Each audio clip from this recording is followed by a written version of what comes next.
Halo, Assalamualaikum warahmatullahi wabarakatuh. Berjumpa lagi bersama saya Kang Aming Rajut Bandung. Tutorial merajut untuk pemula. Cara belajar merajut yang mudah dipahami dan mudah dipraktekkan. Gimana nih teman-teman? Apa kabarnya? Mudah-mudahan selalu berada dalam lindungan Allah Subhanahu wa taala. Pada video kali ini saya ingin memperkenalkan kepada teman-teman 10 motif stitch paling populer ya yang banyak dipakai oleh para perajut, terutama sebagai perajut pemula. Teman-teman harus tahu nih 10 motif populer yang akan saya informasikan pada video kali ini. Namun sebelum itu, silakan untuk subscribe terlebih dahulu channel Kang Aming Rajut Bandung ya. Dan juga klik like dan komennya. Kemudian juga nanti teman-teman bisa share ke teman-teman yang lainnya supaya mereka tahu bahwa teman-teman sedang mempelajari tentang cara merajut. Baiklah, ini dia 10 motif rajut paling populer yang banyak dipakai oleh para perajut. Nomor 1, tusuk kerang atau shell stitch. Jadi tusuk kerang ini motifnya seperti ini ya, jadi dibuat berbentuk seperti kerang ya, ada lengkungan-lengkungan. Ini biasanya dibuat dengan double crochet dalam jumlah yang ganjil. Jadi seperti yang contoh ini, teman-teman bisa lihat di sini ada double crochet sebanyak masing-masing 5 di setiap lubangnya ya. Jadi di row yang paling bawah sini ada 5 double crochet yang membentuk satu buah kerang, kemudian melompat di lompat-lompat. Biasanya ini kelipatan 6 ya. Jadi lompat 2, dia masukin lagi 5 double crochet, lompat 2, single crochet 1, kemudian lompat lagi 2, membuat double crochet 5 lagi. Demikian seterusnya. Kemudian di row berikutnya juga dilakukan hal yang sama, persis di tengah-tengah lekukan antara kerang yang satu dengan kerang yang lain. Jadi di antara kerang yang ini dengan kerang yang ini nanti akan dibuat di sini satu kerang lagi sebagai baris berikutnya. Nah, biasanya kalau misalkan jadi ini tuh motif kerang yang klasiknya ya, yang aslinya gitu. Nah, sekarang ini varian dari motif kerang ini banyak banget teman-teman, dan orang-orang mulai membuat variasi ya dengan berbagai jenis tusuk kerang ini atau motif shell stitch ini. Ada yang di sininya ditambahkan lagi di baris keduanya, tidak langsung dia dengan kerang di antara kerang-kerang ininya, tetapi dia menambahkan lagi semacam rantai-rantai gitu kan. Ada yang double crochet, ada yang rantai-rantai biasa aja, atau mungkin ditambahkan lagi dengan variasi dari motif yang lainnya. Nih, cakep ya motifnya ya. Jadi motif shell stitch ini banyak dipakai untuk biasanya membuat blanket ya, selimut, ataupun bisa juga untuk membuat tas, topi bayi. Ini motifnya lucu. Oke, kemudian kita lihat motif berikutnya. Yang kedua yang paling banyak dipakai yaitu tusuk V atau V stitch. Ini motifnya sederhana dan mudah sekali ya. Saya termasuk yang jarang memakai tusuk V ini ya, tapi ketika dikombinasikan dengan motif yang lain, motif V stitch ini bagus banget teman-teman. Dan kalau untuk dekorasi rumah sih bagus-bagus aja ya, seperti misalkan mau bikin gordeng yang agak-agak jarang gitu ya, dengan motif seperti ini cepat naiknya. Jadi motif V stitch ini bentuknya seperti ini, berbentuk seperti huruf V, huruf V, huruf V. Jadi cara membuatnya gampang banget. Ini tinggal mengisi satu lubang dengan 2 double crochet ya. 2 double crochet ini langsung ke double crochet langsung ke lubang yang di skip 1, diisi dengan 2 double crochet. Tapi yang double crochet yang di dalam satu lubang yang sama ini dia dibatasin lagi dengan satu rantai. Jadi polanya itu DC ya, kemudian satu rantai dan DC di lubang yang sama. Ini same stitch ya. Jadi langsung habis itu masuk lagi ke DC, bikin lagi DC di lubang skip yang di skip 1. Jadi skip 1 kemudian masukin ke lubang stitch yang itu ya, ke stitch yang di lompat 1 tadi, diisi dengan 2 double crochet yang diselingi dengan satu rantai. Nah, ini motif V ya, bagus untuk tas anak-anak, lucu. Untuk bagian bawahnya atau di tengah-tengah yang pas dikombinasi dengan tusuk yang lain, ini sangat-sangat bagus ya. Sederhana tapi menawan. Kemudian yang ketiga ada namanya block stitch atau tusuk motif yang seperti menyerupai blok-blok gitu ya. Nah ini contohnya, ini saya baru bikin tadi teman-teman. Jadi bentuknya seperti ini. Ini saya pakai nilon yang kecil ya, D18 ya kalau nggak salah. Jadi di dalam motifnya ini ada satu rantai sebagai penghiasnya. Jadi sebagai pembatas dari blok-bloknya itu. Jadi blok yang ini yang diisi dengan 3 double crochet, 3 double crochet, 3 double crochet, ini dibatasi dengan sebuah single crochet dan ada rantai di bawahnya. Jadi ini kalau dilihat ada rantai di bawahnya. Cara membuatnya juga gampang aja sih sebetulnya. Jadi setiap kali kita membuat double crochet dulu, kemudian habis itu kita isi dengan di row berikutnya ini dengan warna yang berbeda, biasanya lebih bagus karena akan terlihat sekali bentuk bloknya gitu. Nah di sini seperti yang warna biru ini dibuat satu single crochet, kemudian 2 rantai, satu single crochet, 2 rantai, satu single crochet. Ini yang birunya ini. Nah kemudian si warna dasarnya ini, si warna pink ini dalam rajutan ini, dia akan mengisi setiap 2 rantai yang dibuat oleh warna yang lain, warna biru dalam hal ini, itu dengan 3 double crochet, 3 double crochet, 3 double crochet. Terus seperti itu tanpa adanya tambahan rantai. Berikutnya nyambung lagi dengan warna untuk mendasari batasan bloknya. Ini bagus banget teman-teman kalau kita mau bikin misalkan tas anak-anak gitu ya. Apalagi ini kalau dibikin warna yang berbeda-beda. Dan ini juga kalau bahannya bagus, bahannya wool misalkan ya, atau katun yang lembut begitu, ini bisa juga buat selimut ya, selimut bayi ataupun buat shawl juga enak. Selimut yang pada saat kita santai sore-sore hujan gitu kan, sambil nonton TV, sambil ngemil, kita pakai selimut di pundak dengan motif seperti ini. Bagus banget ya. Oke. Kemudian yang keempat. Yang keempat yang paling saya suka yaitu star stitch atau motif bintang. Dan walaupun ini bentuknya tidak persis menyerupai bintang dan bahkan banyak orang yang justru ya menyebut ini dengan motif jasmine karena menyerupai bunga melati, tapi ini populer dengan nama stitch star stitch ya. Nah, si motif bintang ini juga sebetulnya sudah agak sedikit dimodifikasi ya. Karena di sini saya memakai back loop untuk di row keduanya. Jadi sebetulnya kalau mau betul-betul persis seperti bintang, cara nariknya tidak back loop seperti ini sehingga si bintangnya bergelembung gitu. Jadi membentuk numpuk-numpuk bintangnya tuh atau bunga jasmine-nya itu numpuk-numpuk.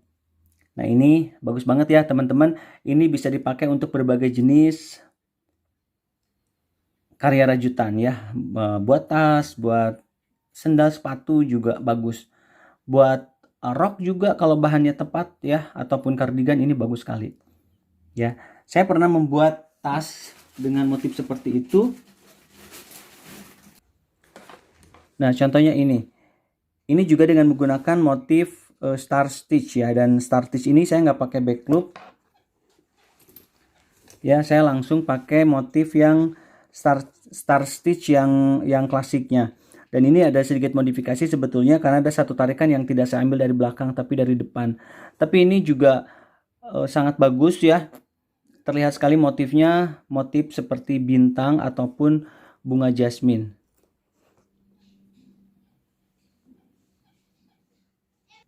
Kemudian yang kelima, motif paling populer yang banyak dipakai oleh para prajut dan terutama prajut pemula, yaitu adalah tusuk pikot ya. Tusuk pikot itu seperti tusuk single crochet ya. Dia biasanya sih dipakai, kalau saya sih biasanya dipakainya buat renda kadang-kadang. Dan sekarang juga saya sedang membuat karya dengan menggunakan tusuk pikot. Jadi tusuk pikot itu bagus banget hasilnya. Nanti tutorialnya akan saya tunjukkan kepada teman-teman tasnya, hasil karyanya. Tapi saya mau memperlihatkan dulu seperti apa sih tusuk pikot itu, yaitu seperti ini teman-teman. Nah ini yang atasnya ini, yang bulir-bulirnya ini, yang putih-putih ini adalah tusuk pikot. Jadi dia single crochet, kemudian tusuk pikotnya, kemudian single crochet, tusuk pikotnya. Jadi cara membuat tusuk pikot itu satu single crochet, kemudian satu single crochet di depannya itu ditambahkan dengan satu rantai kemudian ditusuk menyilang ya. Teman-teman nanti bisa lihat di tutorial saya pada saat membuat tali ya untuk tas travel bag ya kalau nggak salah. Nanti teman-teman bisa cek di video saya yang lain. Seperti ini hasilnya. Ini cantik sekali teman-teman, dan ini sangat elegan jadinya, manis gitu kalau untuk bentuk tali seperti itu. Ini juga bagian atasnya saya pakai tusuk pikot ya. Jadi dengan apalagi kombinasi warna yang berbeda seperti ini, sudah pasti akan terlihat sangat sangat kontras ya. Jadi bagus sekali. Nah, kalau misalkan mau pakai warna yang sama juga dengan tusuk pikot seperti tali ini juga terlihat sangat bagus ya. Jadi menambah ornamen, detailnya menjadi lebih lebih feminim gitu kalau dia bentuknya seperti tas untuk untuk membawa perlengkapan bayi. Tali tas ini akan terlihat sangat bagus ya. Kemudian kita lanjut ke yang keenam, yaitu puff stitch. Ya, tusuk puff stitch ini diambil dari HDC ya, biasanya diambil dari HDC yang dikaitkan beberapa kali ke dalam satu stitch ya, satu lubang yang sama, maka dia akan memunculkan motif yang timbul seperti ini. Jadi di motif ini ya, ini di coin case seperti ini teman-teman bisa lihat deh, ini menggunakan tusuk puff ya, modelnya seperti ini. Jadi bergelembung timbul gitu ya. Cara mengerjakannya, ini dikaitkan double crochet ke sini, double crochet ke sini, tetapi tidak langsung diselesaikan. Dikumpulkan dulu, benangnya di loop sampai jumlah berapa yang ditentukan, maka akan membentuk puff seperti ini ya, muncul seperti ini. Nah, kalau misalkan dibuat dalam hamparan gitu ya, ini lucu sekali. Apalagi kalau bentuknya selang-seling ya. Jadi di sini puff, di sini mungkin double crochet atau single crochet, kemudian puff lagi, itu bagus sekali. Ya, ini tusuk puff. Kemudian yang ketujuh, motif iris. Nah, motif iris itu kurang lebih seperti ini teman-teman. Jadi ini saya punya kombinasi antara motif iris dengan, nah ini bagian belakangnya ya, bagian belakang ini motif iris nih. Jadi biasanya dia genap ya, dua-dua seperti ini atau tiga-tiga. Jadi dalam satu stitch ini ada dua, kemudian diselingin dengan satu atau dua rantai, kemudian sebelahnya lagi diisi dengan jumlah yang sama dengan di sampingnya. Jadi dua, kemudian rantai di sini satu atau dua, kemudian jumlah yang sama dengan yang sebelahnya. Kalau ini dua, ini dua, ini tiga, ini tiga. Jadi biasanya jumlahnya genap ya. Nah, kalau ini saya membuat shawl ini saya kombinasikan antara tusuk stitch, iris stitch ya, iris stitch dengan front post ya. Jadi ada double crochet yang saya pakai tarikannya melalui front post. Front post itu jadi ditariknya dari depan gitu kan, ada back post, ada front post. Nah, ini saya pakai yang front post, kemudian diselingi dengan tusuk irisnya, kemudian double crochet yang front post, kemudian tusuk iris lagi. Nah, tusuk iris ini bisa jumlahnya macam-macam ya, bisa 3, kemudian 3, bisa 4, kemudian 4 gitu. Kalau yang tadi misalkan yang kerang itu dia ganjil jumlahnya ya, kalau ini iris ini jumlahnya genap. Ini seperti menyerupai pohon cemara ya, daun-daun ke atas gitu ya. Ya mirip-mirip sepertinya dengan kerang ya. Kalau kerang kan seperti ini. Ini kerang ya, ganjil. Nah, kerang juga bisa seperti ini. Ini juga motif kerang. Ya, tetapi kalau yang iris seperti ini. Nah, ini juga saya kombinasikan dengan front post ya. Ini benang dengan glitter ini front postnya, kemudian ini irisnya dua juga ya. Oke. Untuk iris ini saya suka banget ya teman-teman, karena gampang cara merajutnya, dan ini bisa buat pemula banget. Jadi untuk para pemula mencoba dengan motif ini mudah sekali. Jadi cepat naik kalau bentuk tas. Ini aja shawl saya lumayan cepat membuatnya. Oke, kemudian yang berikutnya tusuk spike ya. Kalau tusuk spike ini sebetulnya single crochet ya, yang dikombinasikan dengan tarikan tusukannya tuh ke bawah. Jadi kalau spike itu kan paku, jadi akan memunculkan motif semacam paku seperti ini. Jadi motif-motif yang ini spike-nya. Jadi cara membuatnya kalau single crochet itu kan biasanya kita isi dengan tarik ke sini ya, colok ke sini, kemudian kita tarik gitu kan. Ini single crochet yang biasa. Nah, kalau untuk spike itu, ini single crochet yang biasa. Kalau untuk spike itu dia akan menusuknya itu bukan dari lubang yang di depannya, tetapi lubang yang di bawahnya. Jadi di sini, di row yang sebelumnya. Jadi kan ada lubang di sini, ini yang biasa. Kemudian di bawah sini kan ada ya teman-teman. Nih, ada lagi di bawah sini row yang sebelumnya, lubang atas row yang sebelumnya kita ngambilnya dari situ. Kemudian disejajarkan, baru kemudian kita tarik. Nah, setelah itu kita membuat single crochet seperti biasa. Bisa selang-seling, ini seperti contoh ini saya membuat selang-seling ya, spike-nya. Jadi memunculkan pakunya. Kemudian tusuknya bukan dari sini, tetapi dari bawah sini. Jadi saya tusuk ke bawah lagi. Kemudian ratakan dengan yang atasnya dengan single crochet yang sejajar dengan ini. Kemudian single crochet biasa lagi. Nah, kalau misalkan ingin membuat tusuk spike seperti ini bisa dipakai untuk motif juga ya. Misalkan teman-teman ingin membuat spike-nya itu muncul bergiliran dengan single crochet-nya, berarti ini timbul tenggelam gitu ya.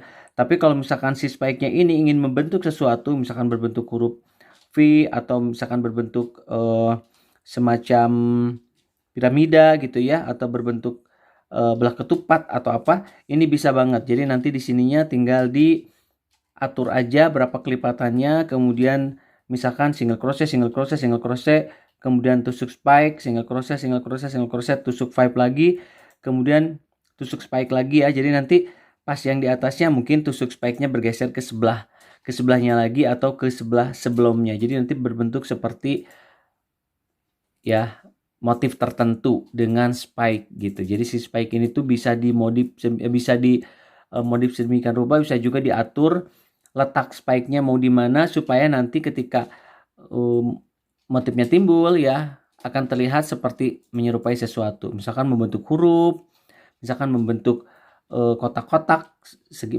empat, misalkan itu bisa banget dengan spike seperti ini. Oke, itu dia tusuk spike yang mudah dan seru ya, karena di sini mainnya hitung-hitungan kelipatan berapa, kemudian di mana letak spike-nya kita yang mengatur. Berbeda dengan yang lain-lain, yang lainnya itu termasuk konstan ya. Di mana letaknya. Kalau si spike ini bisa diatur, bisa selang-seling, bisa kemudian di yang tusukan keberapa, single crochet keberapa baru dia spike. Oke, kita sudah memiliki 8 motif stitch populer yang banyak dipakai oleh para prajut dan juga oleh para prajut pemula. Nah, sebagai prajut pemula ini pasti harus tahu jenis-jenisnya sebelum nanti juga teman-teman bisa mengkombinasikannya atau membuat karya dengan salah satu di antara yang tadi 8 sudah saya sebutkan. Nah, sekarang kita lanjut ke yang 9. Yang 9 ini ada yang namanya cable stitch atau cross stitch ya. Jadi motif ini seperti ada yang melintang-melintang gitu. Jadi motifnya tuh tusukannya sama, double crochet, tetapi di jumlah tertentu dia disilangkan ke yang bagian awalnya. Seperti contoh di sini saya membuat yang sederhana sekali ya, yang sangat sederhana. Saya membuat silang-silang ini. Jadi ini tuh bisa disebut juga dengan X stitch karena dia bisa membentuk huruf X. Jadi kalau kita satu double crochet kemudian dimiringkan, satu double crochet kemudian dimiringkan, nariknya, maka dia akan membentuk seperti huruf X gitu. Nah, kalau di karya yang ini tiga double crochet kemudian kabelnya miring satu, 3 double crochet miring 1, kemudian ya seperti itu dibuat motifnya. Nah, ketika dibalik maka akan silang seperti ini. Tetapi kalau teman-teman membuat dalam bentuk seperti misalkan pola tas, mungkin bentuknya akan sama. Miringnya ke sini semua misalkan, atau miringnya ke sini semua. Tergantung dari pola yang teman-teman buat. Dan ini juga bisa kita selang-seling teman-teman kalau dibentuk dirajut dalam bentuk karya gitu, teman-teman bisa membuat mungkin satu baris cable stitchnya, kemudian di baris berikutnya double crochet aja sebaris, kemudian cable stitch lagi, kemudian double crochet, atau diatur setiap kelipatan berapa. Ya, ini yang umum yang disebut dengan cable stitch. Dan yang 10 saya akan memperlihatkan tusuk suset. Nah, ini dia. Di video sebelumnya saya sudah memperlihatkan bagaimana caranya membuat tusuk suset ini ya. Jadi tusuk suset ini sangat mudah, seru bikinnya, tapi memang membutuhkan kecermatan dan ketelitian karena kalau terlewat ini juga motifnya tidak akan terlihat rapih dan lucu gitu ya. Jadi cara membuatnya hanya dengan double crochet, single crochet, double crochet, single crochet, diselang-seling seperti itu. Kemudian skip satu di pertamanya di sini ya, skip satu stitch, kemudian double crochet, single crochet, double crochet, single crochet gitu, di skip lagi dan seterusnya sampai ketika dibalik kita akan mengisinya di posisi single crochet dengan double crochet dan single crochet lagi. Maka nanti kalau misalkan motifnya betul, cara mengerjakannya betul, akan terlihat seperti ini, garis lurus gitu ya, garis lurus. Ini terbentuk dengan sendirinya karena single crochet yang dibuat itu sejajar dengan single crochet motif-motif di bawahnya gitu. Bagus banget kan ya. Nah, ini salah satu favorit saya karena setelah membuat ini karya-karyanya menjadi lebih bagus. Jadi kita bisa membuat tas, bisa membuat clutch gitu kan, bisa membuat tas yang tinggi. Ini juga bisa membuat hamparan untuk alas, misalkan nampan, apapun ya, wearable yang di rumah kita punya, kita bisa pakai dengan motif ini. Dan ini pun juga masih bisa dimodif teman-teman, bisa dengan dibalik, misalkan double crochet dulu, kemudian single crochet, double crochet, single crochet, double crochet, single crochet gitu ya. Atau boleh single crochet, double crochet, single crochet, double crochet. Bahkan di beberapa perajut juga ada yang menggunakan half double crochet dan slip stitch, half double crochet dan slip stitch, yaitu membuat karyanya menjadi tampak seperti suset yang ini. Cantik sekali ya teman-teman. Oke, itu tadi 10 motif stitch paling populer yang banyak dipakai oleh para perajut dan juga harus diketahui oleh para perajut pemula. Ya, mudah-mudahan ini menjadi inspirasi buat teman-teman mau membuat karya yang mana. Nah, menurut teman-teman, kira-kira motif stitch yang mana nih yang teman-teman paling sukai? Nomor 1 kah? Ya, nomor 2, nomor 3. Ya, motif kerang, motif bunga, dan seterusnya. Silahkan teman-teman ketikkan di kolom komentar. Dan teman-teman yang biasa merajut, mana nih favorit teman-teman? Boleh juga diketikkan di komentar supaya memberikan inspirasi kepada teman-teman yang lain untuk membuat karya yang lebih menarik lagi. Oke, mudah-mudahan ada manfaatnya. Silahkan teman-teman subscribe, like jika suka dengan video ini, kemudian komentari, di-sharing juga ke media sosial teman-teman supaya teman-temannya yang lain juga bisa melihat motif-motif yang begitu cantik dan membuat mereka terinspirasi untuk membuat rajutan. Terima kasih sekali lagi. Selamat berkarya. Wassalamualaikum warahmatullahi wabarakatuh.